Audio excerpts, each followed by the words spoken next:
এত উন্নয়নের গল্প শুনলাম। আমাদের দেশে 18 কোটি মানুষের ভিতরে 4 কোটি মানুষ আছে, আমি বানিয়ে বলছি না, আমাদের সরকারের ঘরে যে পরিসংখ্যান আছে ওখান থেকে বলছি। আমাদের 18 কোটি মানুষের ভিতরে 4 কোটি মানুষ আছে যাদের প্রতিদিনের গড় ইনকাম মাত্র 100 টাকা। কল্পনা করেন যে এই 4 কোটি মানুষ তাহলে কিভাবে জীবন কাটাচ্ছে।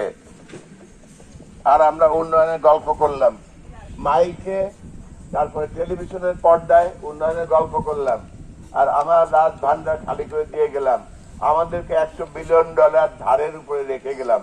এটা কি খুব ভালো কাজ করলাম আমরা?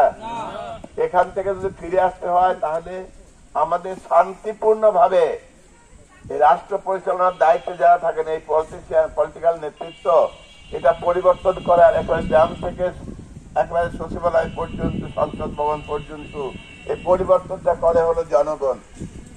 জনগণের ভোটের অধিকার যদি নিশ্চিত করা হয় এবং জনগণ যদি ভোট দেওয়ার সময় সঠিক ব্যক্তিকে চিনে নিতে পারে, তাহলে আমরা নেতৃত্বে পরিবর্তন করে দিতে পারি। এটা সম্ভব না?